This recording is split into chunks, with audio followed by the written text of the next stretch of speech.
Good morning. We start most auspicious beginning with the same Mangala shloka. It's not a shloka, it is a Perunam.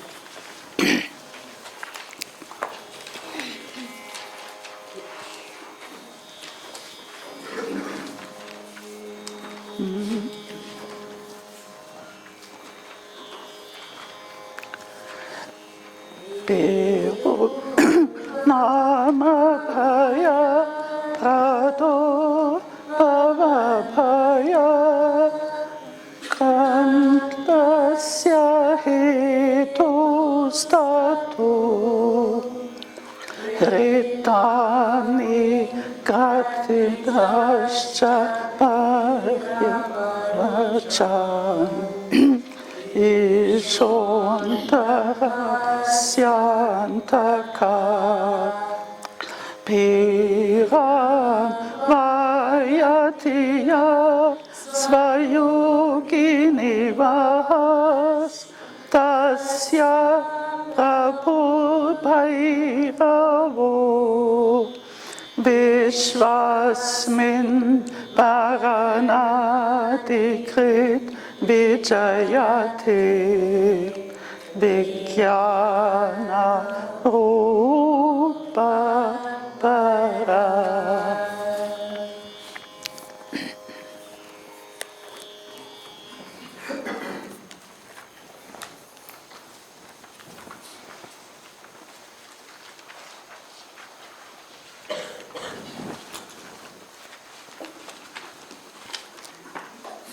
Yesterday, the question about theory and practice, philosophy and practice was raised, which I was expecting, of course. But you have to consider that every Tantra or Agama contains one whole section on philosophy, Jnana, and the whole section on yoga. And in the case of the Vijñāna Bhairava, we have hardly anything on philosophy. There are just 20 verses on the philosophy underlying the whole practice. So we should give it due importance, because without understanding what is going on in your practice, I know some people who have some great experiences which can be compared to the Vijñāna Bhairava experiences. But somehow they cannot locate what is happening, why it is, and how to proceed from there, etc. That's why you need a framework in which these experiences and these practices have their meaning and their basis. And that basis, I would call it not theology, but Shaktology. Because it is all based on Shakti. So this is a Shaktology which he is now going to, he means Shiva, is now going to explain in very great brevity, but great clarity.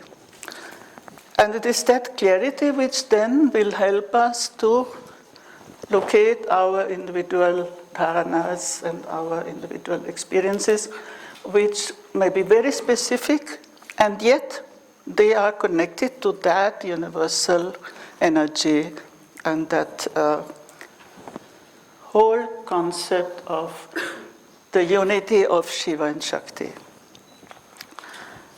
Now we have come to the point, and this was a very maybe significant, that we stopped at the point of negating.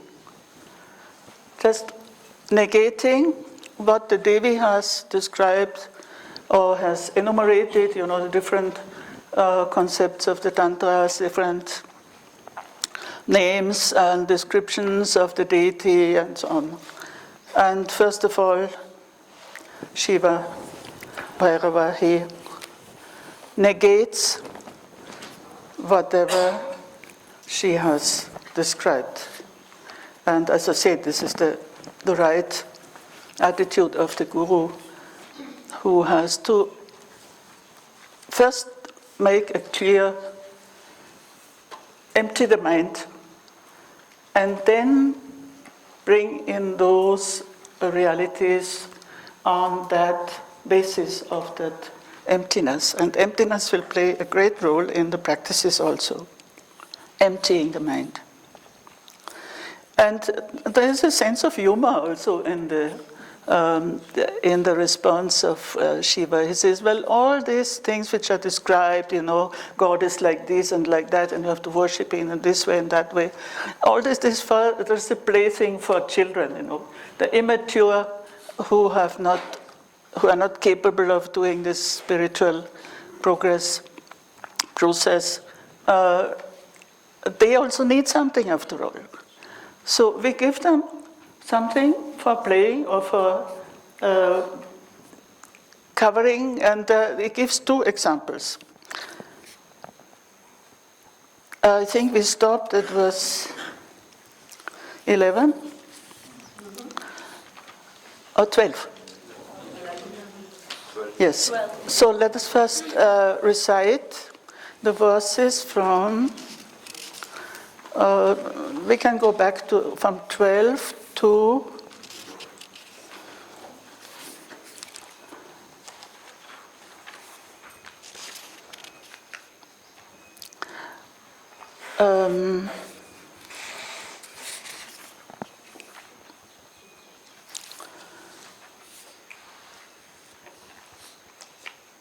12 to 18. So that entire philosophy, which in other tantras is contained in a large chapter, is contained in just 20 verses. So, and these 20 verses are therefore very important. From Bindu, Nada Bindu.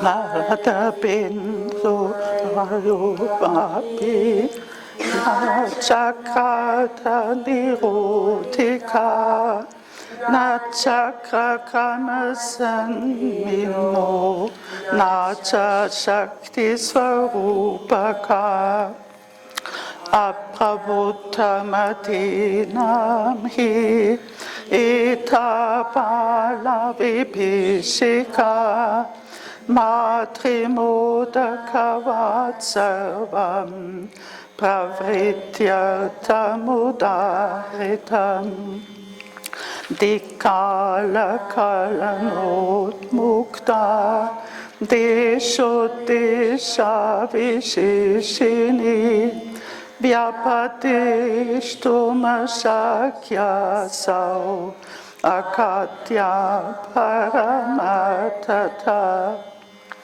Anta svanupavananda Vikalpon mukta gochara Yavasta paritakara Bhairavi Bhairavatmana Tattva postattva tokiyam Vimalam Vishvapuranam Evam viti paritatve Kapuja kasya tripyati Evam vita bhairavasya Yavasta parikiyati Sapara pararupina Paradevi prakirtita Shakti Shakti Mato Yatvat Abhida Sarvada Stita Atastatarmatarmitvat Parashakti Paratmana.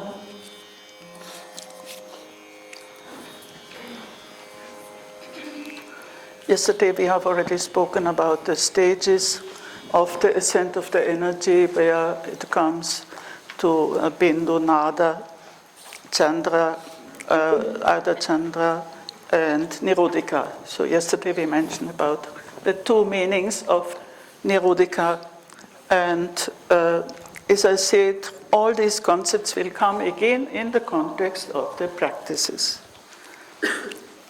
And he denies everything. There is no rising through the chakras, and he means Śiva, Bhairava. He is not differentiated by this. You know what the danger of these ideas, you know, you have the chakras and you go in a particular chakra and you rise and so on, is that you fix that experience into a particular spot in the body and so on. This is the danger. And that's why he says he is not differentiated, because that experience can be through the chakras, or it can be also directly, as we will see that in the practical dharanas. So he is not differentiated through these chakras. And then he comes to that nice explanation. All this is nothing but a phantom for frightening children. See, all these descriptions, what you read about Kundalini and so on, it is something like Aprabutinam ita bala vibhishika. Now when children are naughty and you frighten them, then the black man will come in the night and so on. So you are given all these kind of descriptions, but they are not to be taken literally. Or they are like the sweets which the mother gives to the child in order to swallow some bitter medicine, and first she gives him some sweet and then the mouth becomes sweet. So that is also many of these descriptions of the divine. They are like that sweet, you know, and then you get ready to swallow the hard core of, like in the Ayurvedic medicine, you know, it's very bitter. So unless you take it with some honey or something, you know, then it cannot be palpable. And pravritti artha udahitam, they are meant for the aprabhuta. In the Spandakarika, which is one of the original texts from the school, there are 3 stages of enlightenment are differentiated: aprabhuta, unenlightened; prabhuta, enlightened; and suprabhuta. So the difference, of course, unenlightened we all know. Enlightened means we already have some experience, we have already gone through some experience, but it is not permanent. We reach a very high level, and then we again come down to a lower level, and then again we have to start, and so on. So the suprabhuta is one who is permanently established in that state of enlightenment. So here it's a question of aprabhuta. The unenlightened, they are also given, of course, they are given something to practice, even if it is compared to a sweet or to a frightening phantom. And now he comes to the real theology or Shaktology of the whole Tantra. Verses 14 following. This state of Bhairava is free from the limitations of space, time, and form. It is not particularized by a specific place or designation. In reality, it is inexpressible because it cannot be described. And here, of course, Kshemaraja says it cannot be described because it is beyond the level of Vaikari, that expressed word, and even beyond thought, Madhyama. So it is at the level either Pashyanti and Para. It cannot be expressed in any particular way.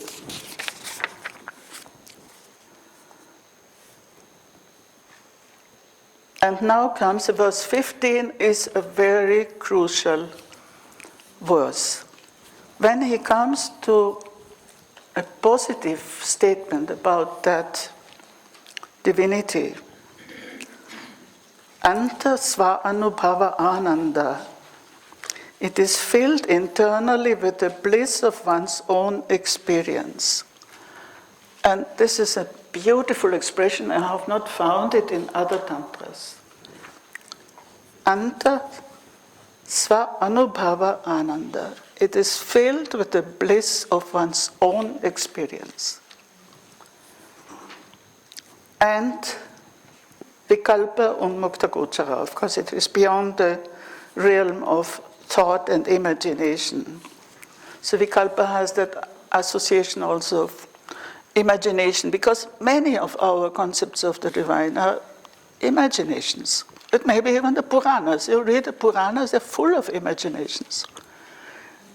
It's interesting and beautiful, but still there is that Vikalpa. It's not that ultimate reality. So all this is feminine, and it relates to a word which relates to the entire text, that is avastha. The avastha is feminine, and it's not by chance. The Sanskrit authors are always very conscious about the gender. If a word is feminine, it is also related to Shakti. And you have the Ya Devi hymn, those who have, who know the Devi Mahatmya, Durga Saptashati, all the feminine qualities, they are aspects of Shakti. Bhakti, Shraddha, and whatnot, Shanti, and so on. So avastha. Avastha means state, condition. So this state, which is filled with the bliss of one's own experience. And here, Kshemaraja has a beautiful interpretation. What means inner and within? What does it mean? Purna ahanta anhantayam. The inner experience is that in the fullness of I consciousness. And Purnahanta is one of the basic concepts of Kashmir Śaivism, that fullness of I consciousness, which is divine.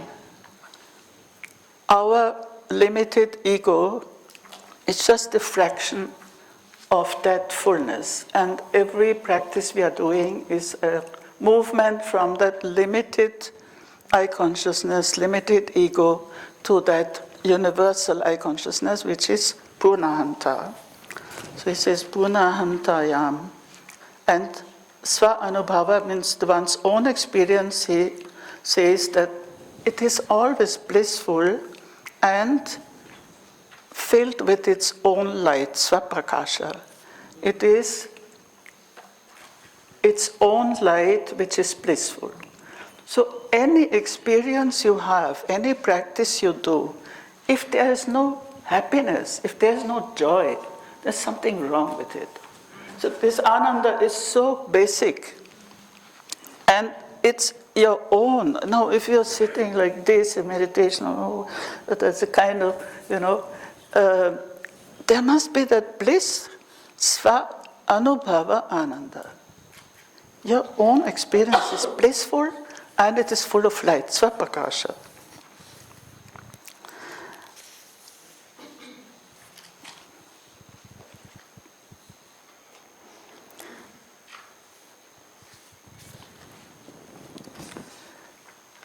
And now 15, it is filled, this state, which is always full, second line, Yavastha. Feminine, consciously feminine, because it is Bhairavi. The state is Bhairavi. So this is a very also psychologically important and in the whole of spiritual practice, important to understand whatever state you experience, it is participation in the energy, not in Shiva. That avastha, it is a state of energy. So, ya avastha, paritakara, bhairavi, bhairavatmana. But that energy is of the nature of Bhairava, because they are inseparable. Parita, and who is filled, that fullness. So this verse 15 is absolutely crucial for all the experiences which are going to follow. It's one's own innermost experience full of bliss, beyond the realm of imagination and thought. And that state which is full, which is filled, it is the Shakti, it is Bhairavi. And 16, Tattva Bhus, Tattva Tu Jneyam, Vimalam, Vishvapurnam. His body of glory should be known as immaculate, all-inclusive fullness. And this supreme reality, who can be the object of worship and who is there to be satisfied? That will come to that. Now, body of glory is a translation of a very beautiful, very ancient word which comes in the Veda already, vapus.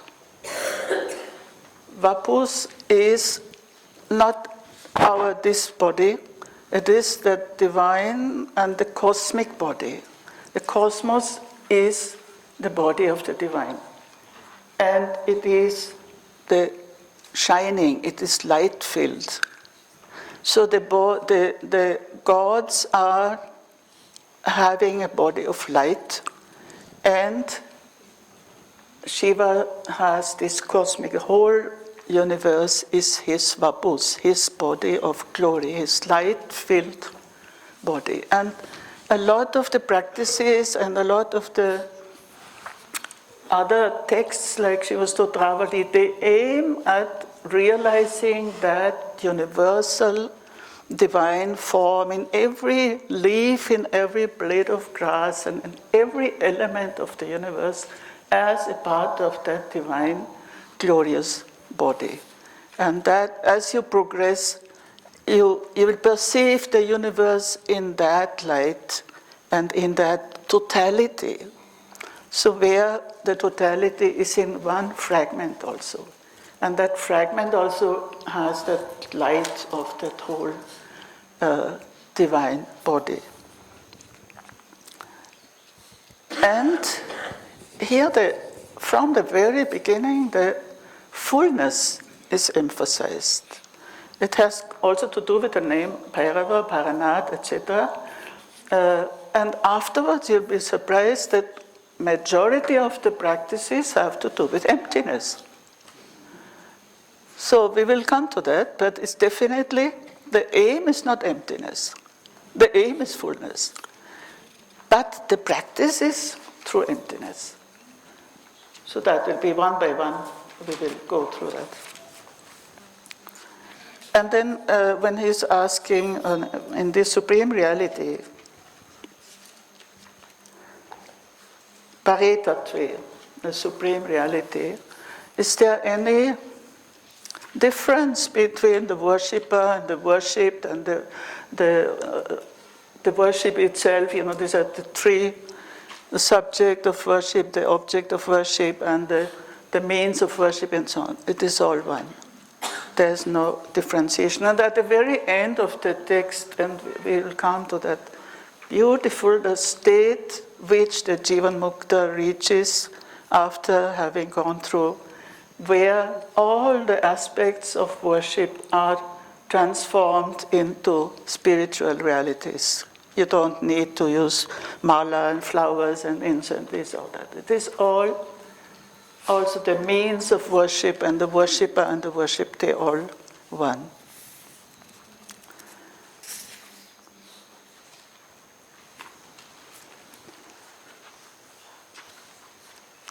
And now this 17 to the end of Bhairava's teaching, it is all about Shakti.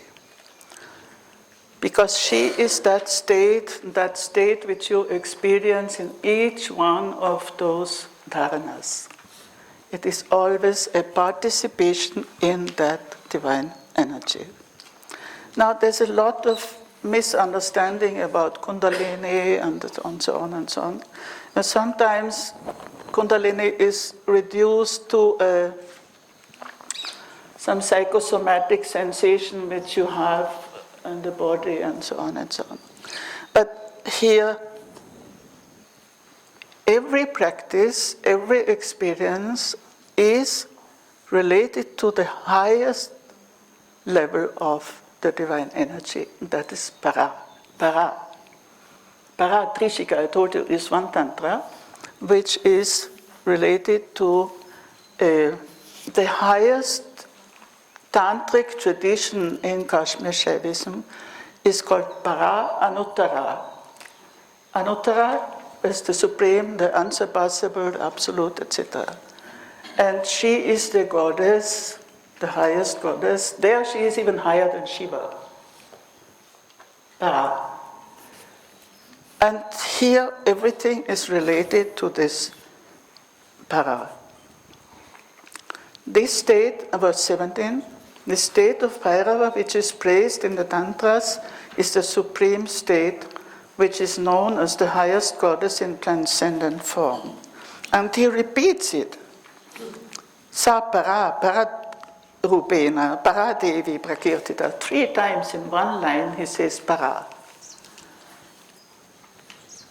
So she is that supreme divine energy.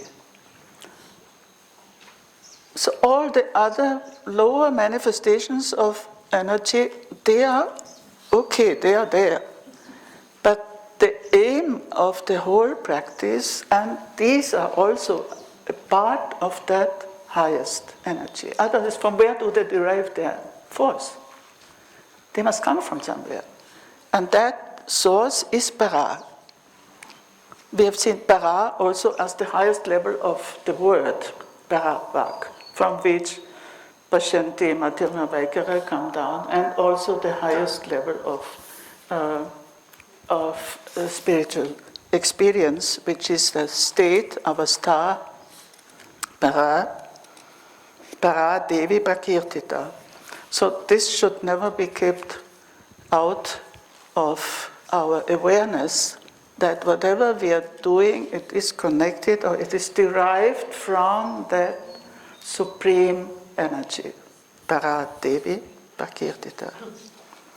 And then the question arises, what is the relationship between that energy and Shiva? And then he comes with a very compact Shaktology of the relationship between Shiva and Shakti in these verses up to 21. 18 we have already done.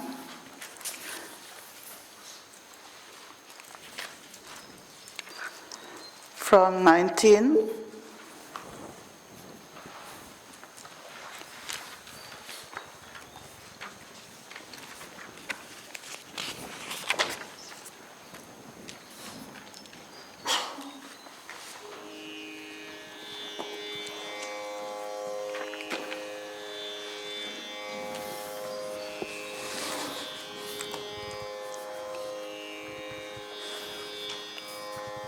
Na vane dahika shakti vyatirikta vibhavyate kevalam jnana satayam param bhuyam pravishane shakyavastha pravishtasya Nirvibhagena bhavana tadasau Shiva rupi syat Shaivi mukham vihochyate yatha lokena dipasya kiranai bhaskarasya cha nyayate tikvibhagadir tatvat shaktya shiva priye.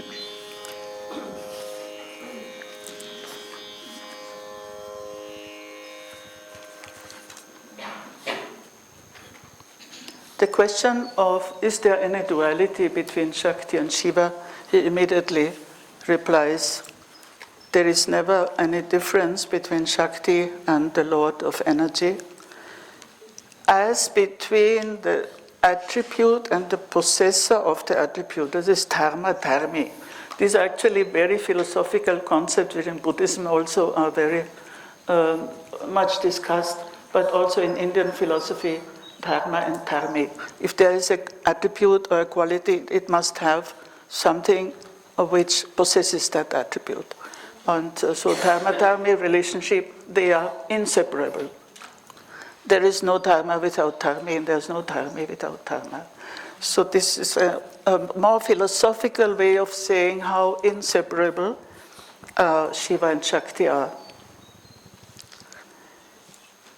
And therefore, again, he says, Parashakti, she is not different from the Supreme Self, Paratman.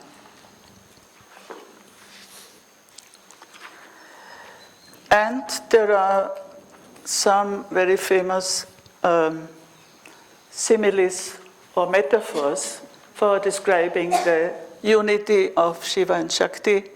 And he uses one, a very basic one, the metaphor of fire and its power to burn.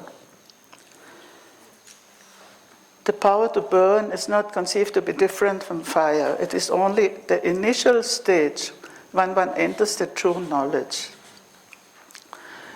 Now, fire is Shiva and the power to burn is Shakti.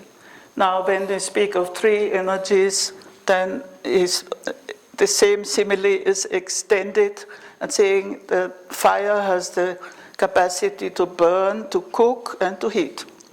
So these are Ichcha Jnana Kriya. So three energies which are like three energies of fire. But what does he mean? It is only the initial stage when one enters the true knowledge. That means that differentiation. We differentiate between Shiva and Shakti and between these different manifestations of the energy and the source of that differentiation, which is Shiva. And that is only at the beginning stage. See, when we are still, as long as we are in that dualistic way of thinking and experiencing, we differentiate. But the higher we go in our experience, the more it becomes one. And that is why Rudrayamala, at the end, it says, Iti Rudrayamala. It means the complete union, or unity of Shiva and Shakti, which is not differentiated anymore. It's very clearly said in verse 20, and one who enters the state of energy realizes the non-distinction from it, then he becomes one with Shiva. Shakti, and this is one sentence. The Tantra is famous for its brevity. 2 words describing the energy, describing Shakti, which are quoted all over the place in all the texts. Whenever they are speaking of Shakti, they will quote this. Shaivi mukham ihochyate. Shakti is called, now this mukha. Mukha means mouth, it means face, but here it means the place of entrance. Shakti is called the face or mouth or entrance leading to Shiva. Shaivi mukham ihochyate. Tada asau Shiva rupi syat. So there are two words in this verse 20 which are absolutely fundamental for the practices which follow. First line, bhavana. Now, bhavana is, I have a whole article, if somebody is interested, you can also read it or copy it, on bhavana in the Vijñāna Bhairava. Bhavana I translated, but there are many translations possible, as creative contemplation. It is a way of contemplation which, starting from some identification, some imagination or some projection, and then it leads you to becoming what you have meditated upon. So it's a process. Bhavana is a process from imagination or thought or conviction. You're convinced that if you say Shivoham, okay, you are not yet, maybe have not yet reached that state, but you have that idea that I am Shiva. So you go and meditate on that and you become. You become what you meditate. That is bhavana. But bhavana will again and again appear in the practices.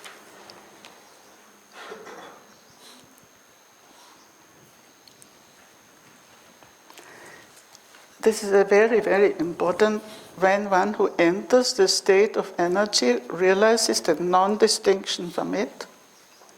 Now, I am sorry about my own translation. It does not give enough weight to the word bhavana. Let us see what Jayadev Singh. Now, Jayadev Singh's translation is very correct, and his notes are very correct. But the weakness in his, that he adds something in the translation of the verses without putting it into brackets.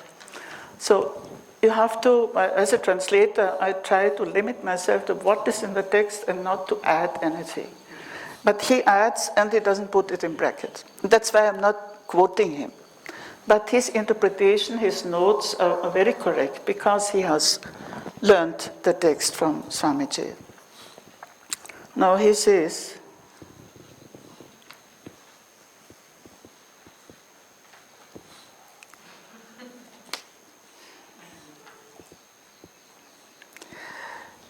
no, actually it should be in a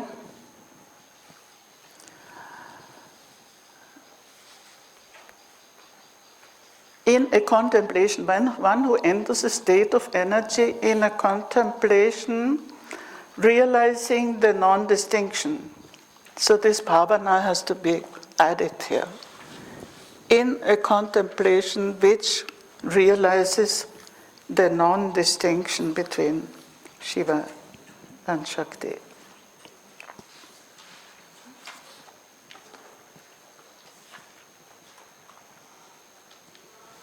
So what is happening in those dharanas, which now finally we are going to come to that, don't worry. We are just at the threshold.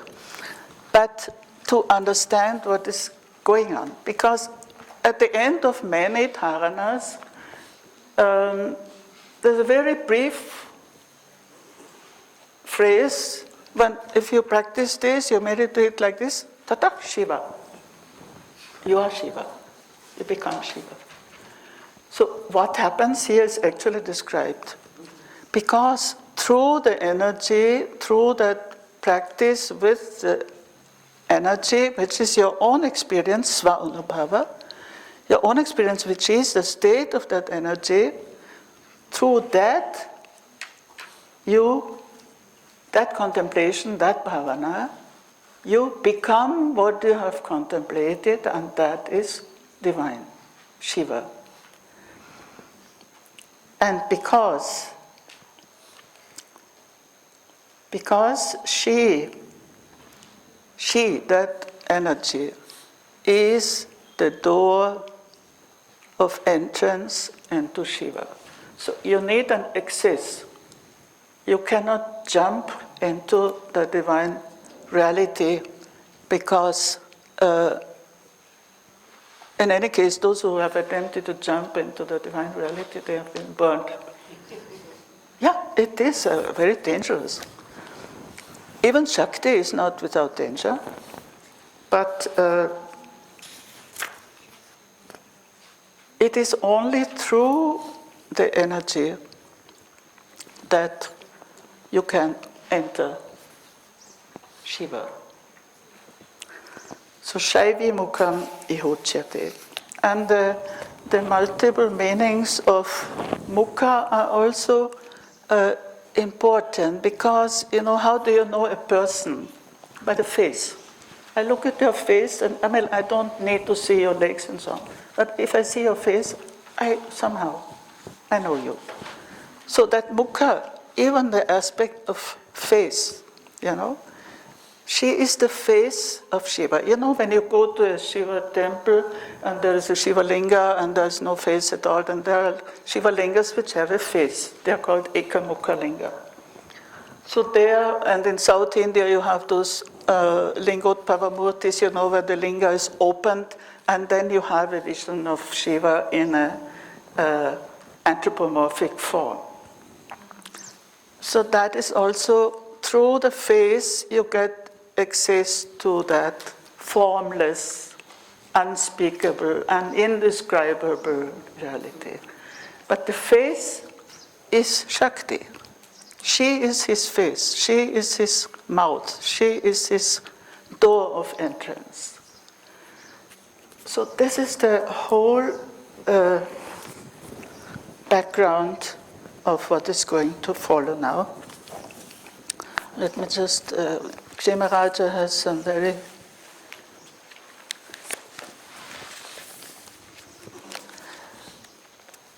beautiful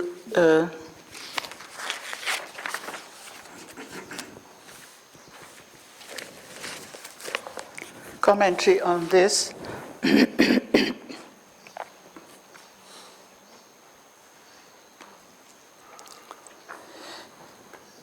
This question, of entering, the most sacred, most important word, more than samadhi, in the Kashmir Śaiva Yoga is samavesha.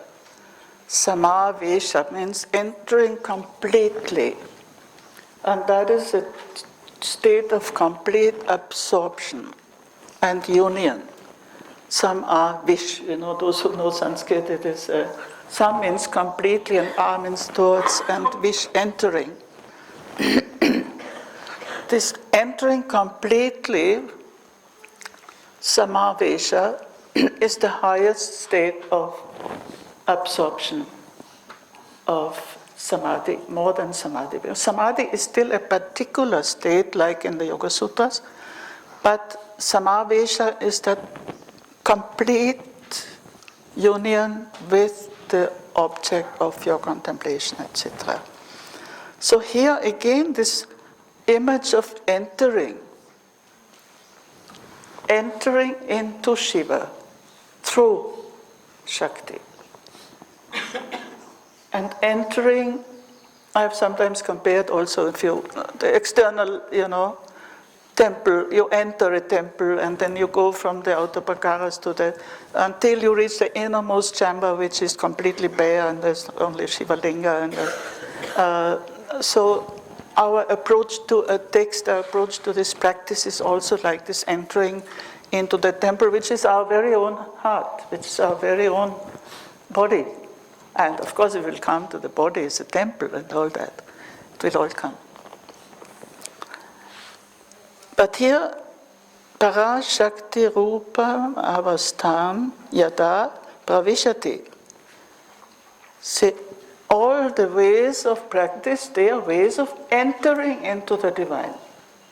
And the door of entrance is Shakti.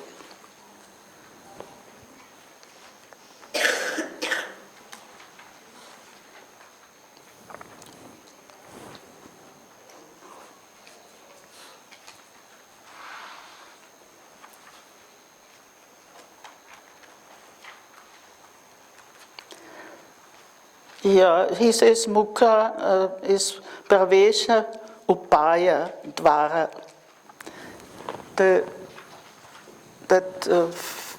mouth or face of the energy is the means of entering, pravesha upaya. So the means of entering, this is in the commentary by Kshemaraja, means of entry, dvara, yeah, so the gate of entrance. And then 21 is again related to this metaphor of light.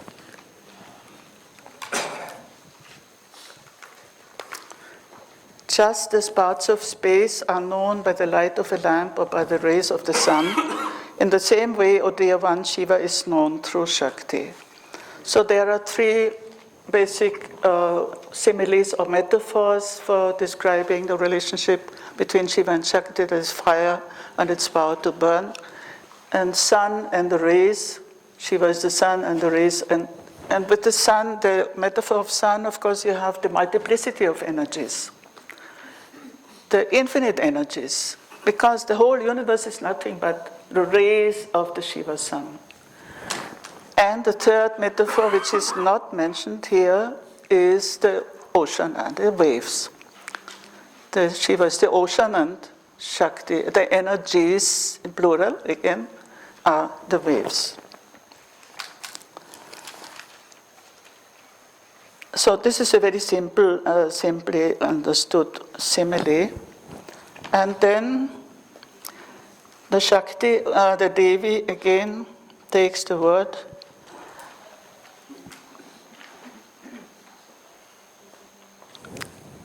And here I may also quote the commentary. This comparison, he says, that what spurata rupaya, because the divine is always flashing with light,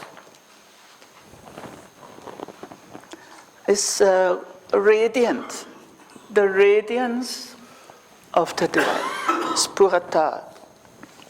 It's one of the favorite terms of the Kashmir Śaivism, that flashing light. That Shiva, who is one's very own self, Svatma, he is known by his own energy, which is in the form of flashing light. And he is known means, because the text says he is known, jnayate, pratyabhijnayate.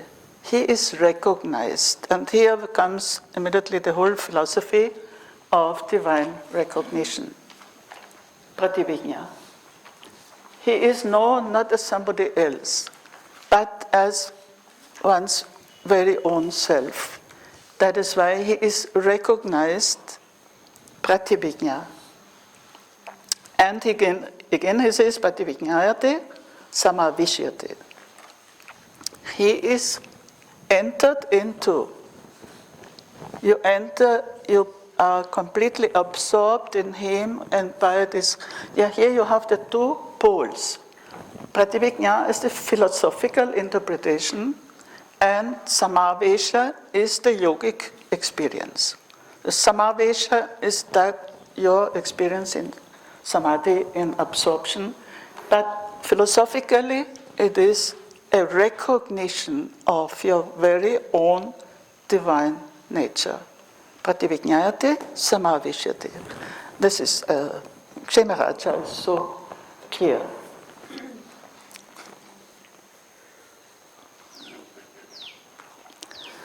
And now the Devi, we are still in the dialogue, but the Devi again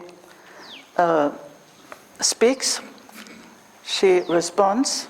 Shri Devi Uvacha. So we recite from 22, the only to 24, first line. Shri Devi Uvacha.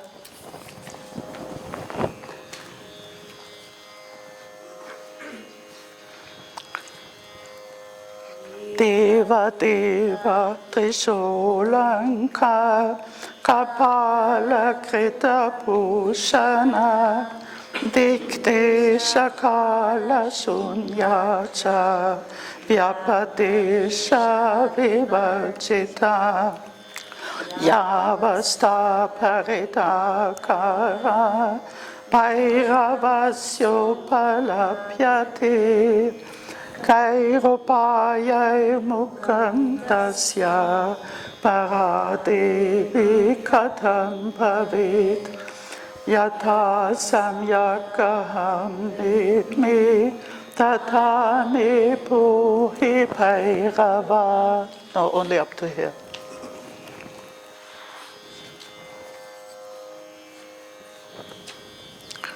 Now she addresses him, O God of gods. And it's surprising, he has denied all the attributes of the divine. So why she calls him again that you are holding the trident and you are having a mala of skulls? These are all, again, imagination.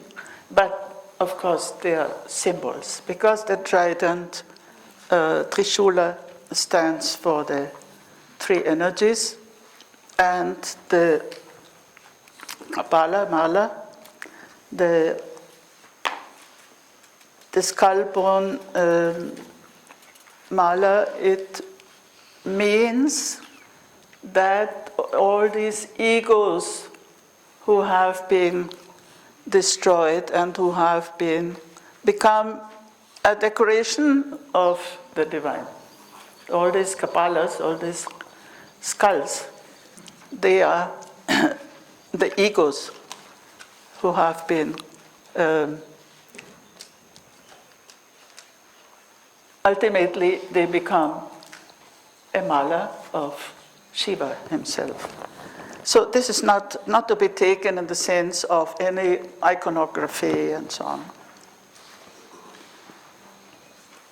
And most important question of the Devi is here. Well, she repeats what she has learned from Bhairava, that supreme state which is free from any sense of direction, space and time, and which cannot be described. So she repeats what he has told her. That state of fullness of Bhairava, by what means can it be realized? Kai upaya. So now you come to the practice. So what are the means? Because she was still full of doubts, and these doubts cannot be clarified by any explanation, by any philosophical discourse, only by your own experience. Otherwise, even if the guru tells you, wonderful, but if you don't make it your own, your doubts will not be clear.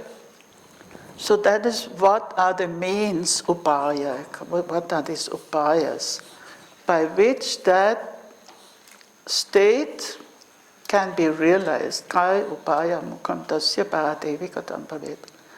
And how can that supreme goddess, how is that supreme goddess the mouth of entrance or door of entrance of Bhairava? And then again she requests him, "Oh Bhairava, please tell me this so that I may know perfectly, fully, samyak aham vedmi." Now this is the beginning of the practice.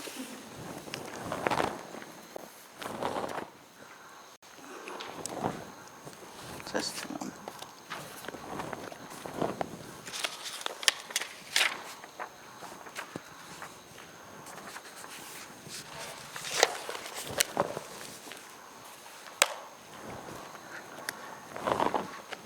So we have the whole background of that relationship of Shiva and Shakti, and the state which we have to attain, or any state which we attain, that this is only an aspect of the divine energy. And to understand that, and that only through that energy Shiva can be realized. Now, before we start with the first, with the first dharana, I have to say something general about the style of these dharanas. So, as I said, there are 112 dharanas, and why it is called dharana, we have gone into this yesterday. And this great variety of practices which you don't find in other texts. And in other yoga texts, also in Tantra yoga chapters, you find them mostly in a gradual, like you have in Patanjali Yoga Sutra, or you have this Ashtanga Yoga and so on, in a gradual progress. Now you start with Yama Niyama, then and so on, Asana Pranayama. And in the other yoga chapters of the Tantras also, like in the Netra Tantra, there is also a progress, and through 2 chapters, yoga chapters of Netra Tantra, there's a progress. In the Vijñāna Bhairava, apparently there is no order. There is no order. First you do this, and comes that, and then you advance, and so on. Apparently, I say apparently, there is no krama, there is no sequence. And at the end of the text, not in the beginning, Shiva says that even if you practice one of these dharanas fully, you don't need anything else. You have reached the goal. So one dharana would be sufficient to reach the goal.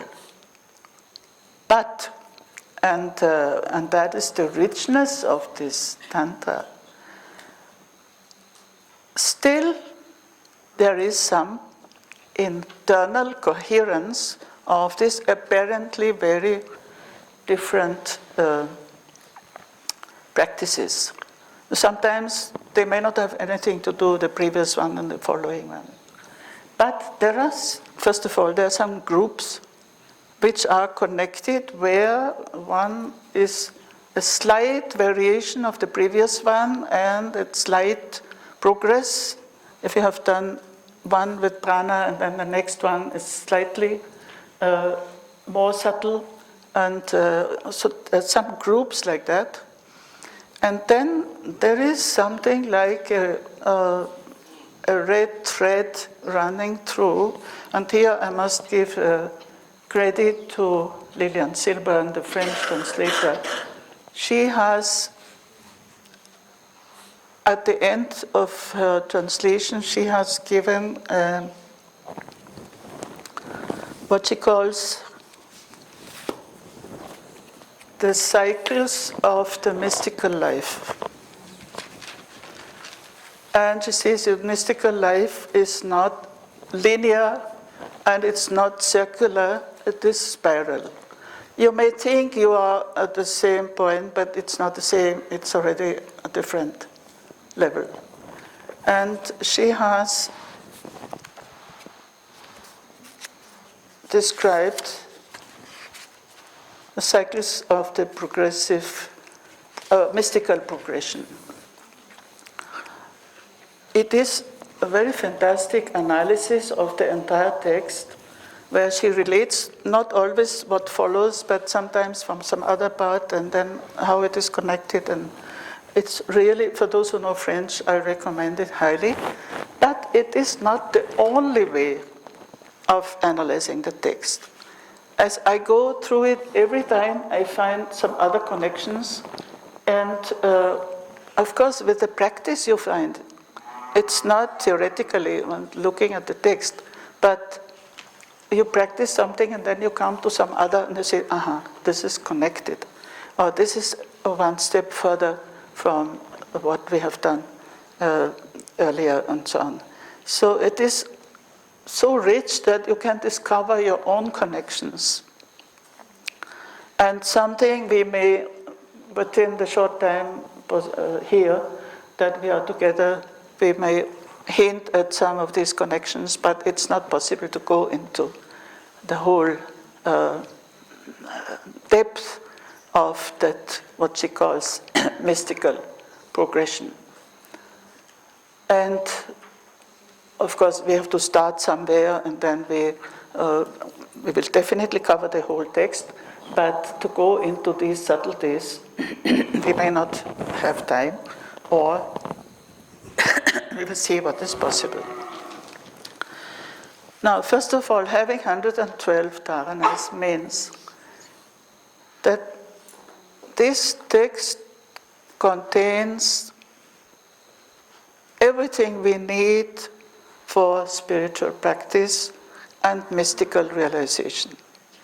Sometimes in a language which is unusual and which is not so easily understandable, but once we enter into that kind of language and that kind of how these practices are presented, then it is an incredible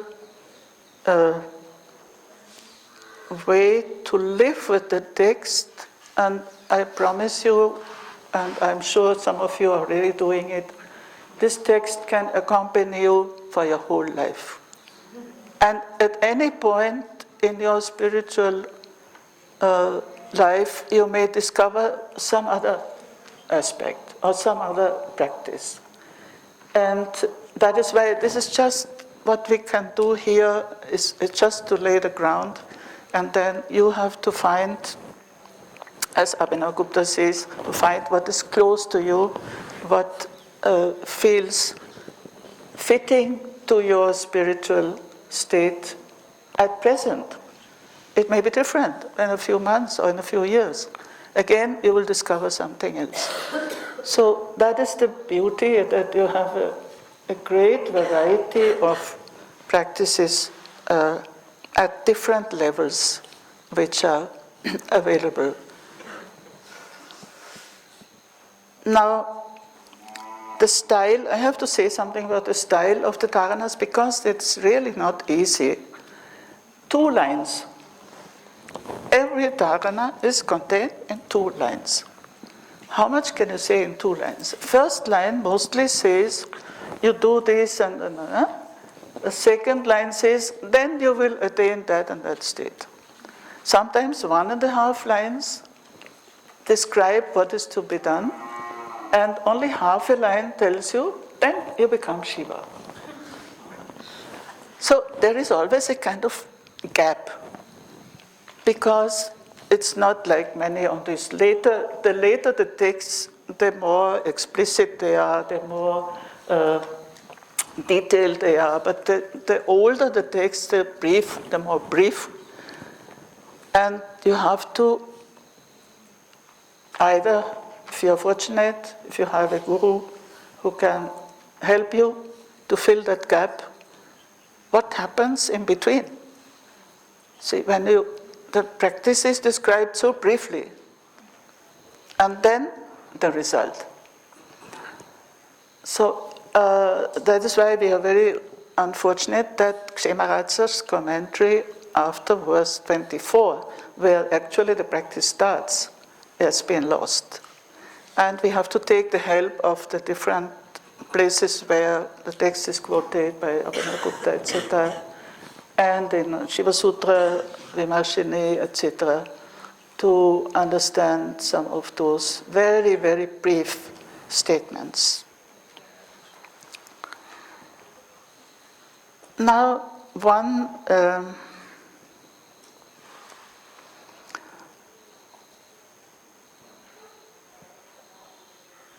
scheme which is has been fully developed by Abhinavagupta and which has been applied to these dharanas is the scheme of the 4 upayas. Now, I don't know if there's anybody who doesn't know about the 4 upayas, then I will have to write it on the whiteboard. The text itself, of course, because this is the revelation, it does not speak about that this is Anavopaya, this is Shambhapaya, and so on. But from where does it come? The three upayas, they are revealed in the Malini Vijayottara Tantra. Malini Vijayottara Tantra very briefly describes three levels of upaya, of spiritual ways or spiritual methods. And Abhinavagupta has developed those very brief description into the large work of his Tantra Loka in 12 volumes, and based on that Malini Vijayottara Tantra. And my master, Swami Lakshman, has applied these upayas to the dharanas, to the practices, which one belongs to which level, because it's a question of levels of consciousness. The question is, from where do we start? What is our starting point? Is it our very limited individual consciousness, which is, in this dualistic way of thinking and living, and that is called anu, the level of individuality which is separate from the rest. And if you start from that level of consciousness, then you have to practice Anavopaya, what's called the individual way. And if you progress at the level of Shakti, and that's Shaktopaya, the way of energy, which is also the way of knowledge, but this is a very brief, we will come to the more detailed description.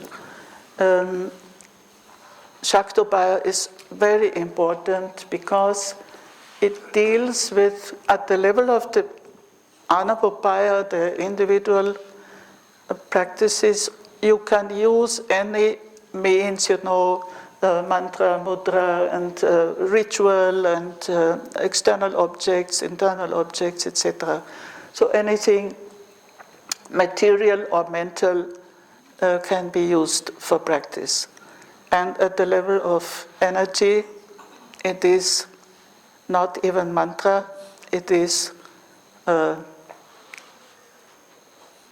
knowledge, but as I said, the word Vijnana, which is in the title of Vijñāna Bhairava, means something very different from knowledge. It means, we have one verse in the text which says what Vijnana is. Mystical knowledge or experiential knowledge, you can call it, whatever. So that is the level of Shakti, Shaktopaya. And then, if you have transcended the individuality and the level of knowledge, and you enter, as we have heard here, into Shiva. Entry into Shiva is Shambhavopaya, the level of the divine, where you are not the actor anymore. You are not the one who is acting, but it's the divine himself who is acting in you. So you are not the individual actor. The individual actor is there at the Anavopaya, at the lowest level. At the second level, it's the Shakti works who is doing the job. And at the highest level, it is Shiva himself who is acting. So anyhow, this is a very, very brief description, and many of these dharanas will be classified not so strict, these are not watertight compartments, because there is a flowing fluidity also. Like Swamiji sometimes says, you may be flowing even from the lowest to the highest. It's not excluded. It's not like a necessary, steps. But it is very helpful to understand at what level this, because she says Upaya, Devi. These means or methods can be understood. And sometimes the same practice can be understood at different levels also. Anyhow, this is just to give you a general background.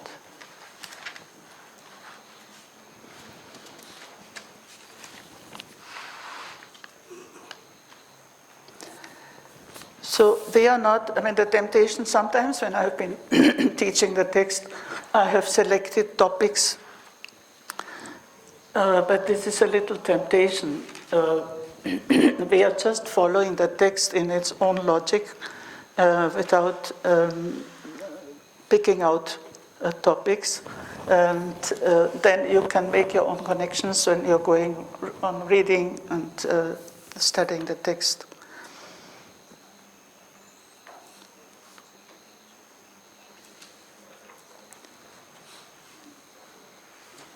Now, there is a very famous saying by one of the founders of the school, Kalata, which says consciousness, and it's all about consciousness, the whole practice. Consciousness in the beginning manifests as prana, as life energy. And now prana, we know that prana has the general meaning and it has a specific meaning of the 5 pranas and so on. So that is why it is quite logical that the practice starts with prana. Can you repeat please what he says? Can you repeat consciousness is in the beginning? Is prana? Just what you just said. It is, everything is about, no, yes, Kalata says, Prag Sambit Prane Parinata, consciousness, well, the beginning doesn't mean a temporal beginning, but the first phase in which consciousness manifests is prana.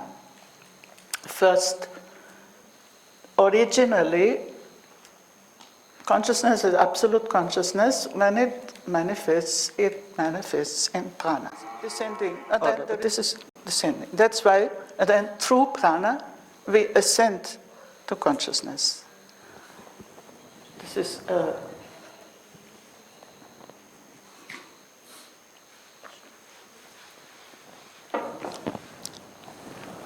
so we will just start with the first dharana, 24. Now the dialogue part is over and it will be picked up only at the very end when the Devi is very happy about what she has received and what she has experienced. But in between, it is all revelation by Bhairava. So 24, only one verse only.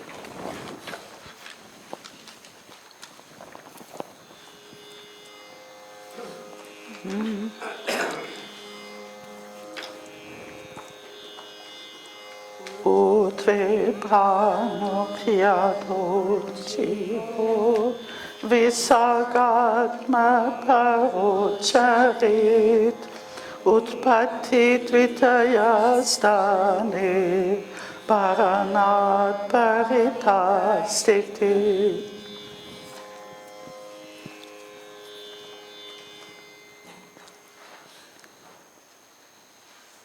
So the first dharana.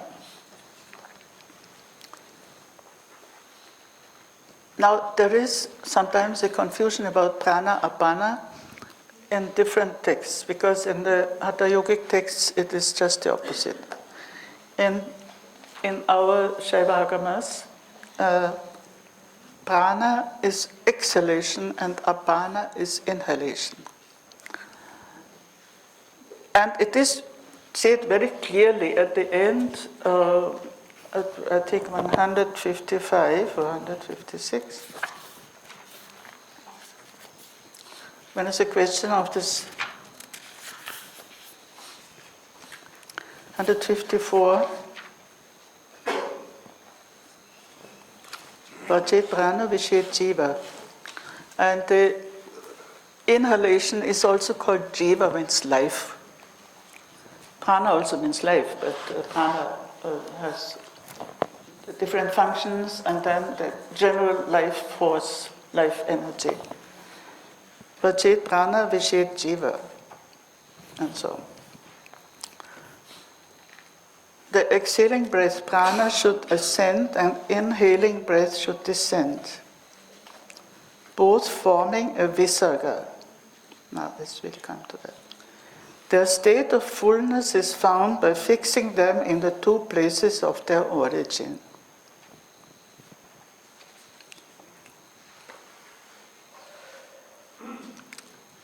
We see from the very beginning, it is a question of fullness.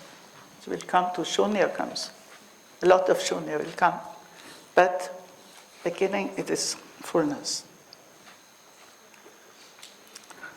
Actually, I am also not very happy with this translation. Let's see.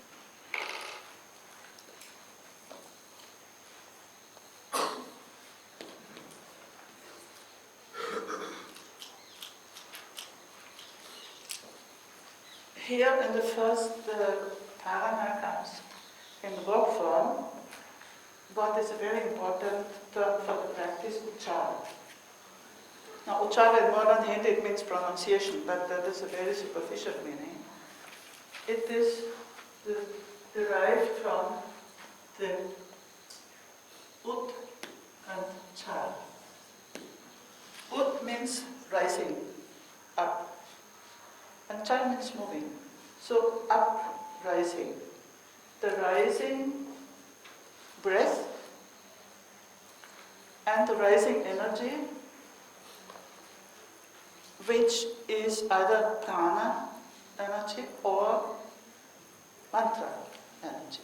So uchara is most important in the practice of mantra because it relates to the rising of the mantra energy through ever subtler stages in 12 phases.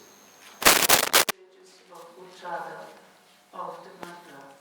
And the same word is used for the prana because they are obviously related.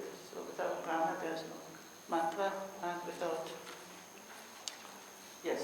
So mantra and prana, they are in a process of rising, uchara.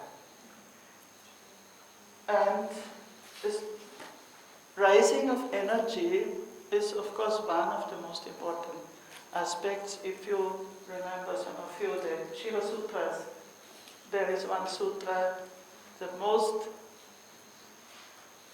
the deepest definition of Bhairava is one sutra, Udyamo Bhairava.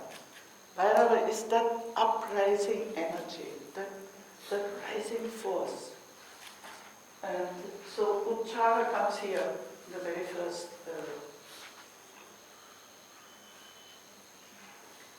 Yes, but once I'm allowed to stand.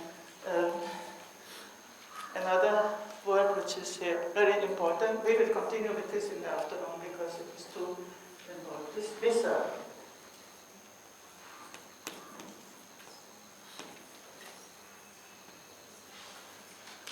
Now, visarga means also out-breath, it means also creativity and anything which is flowing out. It can relate to the cosmic creation or it can relate to breath and in prana to the expiration. When a word ends in H, the dot, it is written in Devanagari and in Sharada. Sharada is the script of Kashmir, the ancient script, with two dots. So Visarga consists of these two dots because the language and the the whole symbolism is always playing. And these two dots, they are the 2 points of where the breath starts and where the breath ends. So they are like 2 points. They're still 2 points. And symbolically, these 2 points of the Visarga are Shiva and Shakti. Because we have the Bindu. Bindu is 1 point. Bindu is the unity, that complete unity. And when the Bindu splits into 2, it is Shiva and Shakti, and it becomes Visarga. So this whole symbolism of Visarga is very important here because of the 2 points, which again become 1. But that comes in the next verse.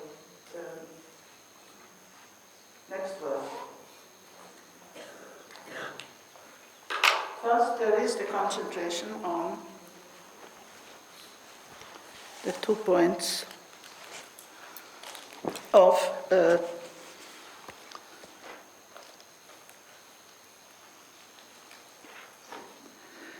para uccharet, which I have not properly translated. I am reading Jaydev Singh's translation, although he has added something, but it makes it more clear, I think. Paradevi, or the highest Shakti, who is of the nature of Visarga, goes on ceaselessly expressing herself upward, urdhva, and leave alone the bracket, and the form of exhalation, prana, and downward in the form of inhalation. By steady fixation of the mind at the 2 places of their origin, in the case of prana and dvadashanta, in the case of apana, that is a bracket, there is the situation of plenitude. Well, I don't like the word situation, there's a state of plenitude. The state of plenitude. So, the concentration or the awareness, the word concentration, I don't like it too much. Awareness is more subtle. Awareness has to be directed to the place of origin of exhalation and inhalation. And these 2 places of origin, they form a Visarga. At these 2 points.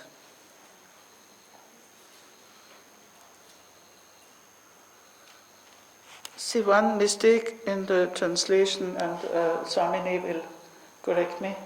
Now when we say uccharet, it's optative, but it doesn't need to be, it can be just a statement also. No? It is happening. It's not that one has to do it, but it happens. And that what Jaydev Singh does. Expressing herself upward is a little free, of course.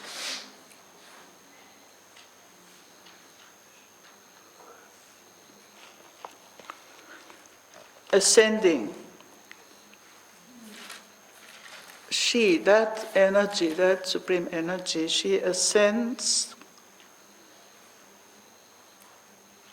by prana and descends in jiva. Jiva means life, and life means inhalation. See, we can't live without inhaling breath. So that's why it is often called jiva, life. And this first line is just a statement, actually. It's just a statement. And the awareness is expressed utpatti dvidaya sthane. And fixing the awareness on the 2 places of their origin. Means the origin of starting of the exhalation and starting of inhalation. So it's very subtle awareness is required, not to go with the breath, but to stay with the awareness at that point of origin.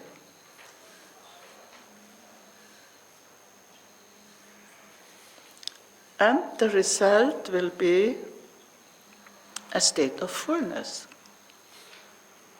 State of fullness. Paranat, paritastiti.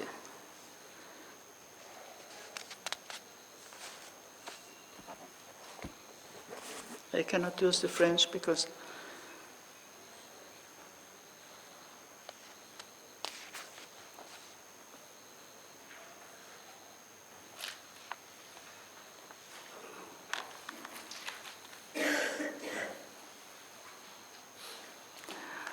it means when you fix your awareness on these points, you get an impression, you get a feeling of fullness. And it is not pranayama, it is not kumbhaka, it is not artificially stopping the breath, not at all. It is only awareness. And I mean, we can go on in the afternoon because there are few connected practices with prana, and then we can compare. And then I recommend to practice with this, because this does not contradict any of your other, whatever else you are doing in your practice, but it is very important to develop that subtle awareness on the starting point of the two breaths. And there are still two, but it reaches a state of fullness. So this can only be explained when you practice with it. Any amount of explanation will not do, unless you try to practice and then you see where that awareness leads to an experience of fullness. So we have only entered into the practice part, and I think for the discussion we can postpone it for when we are a little bit more in the, we have a little more material to experiment with, and then you can ask your questions, whatever.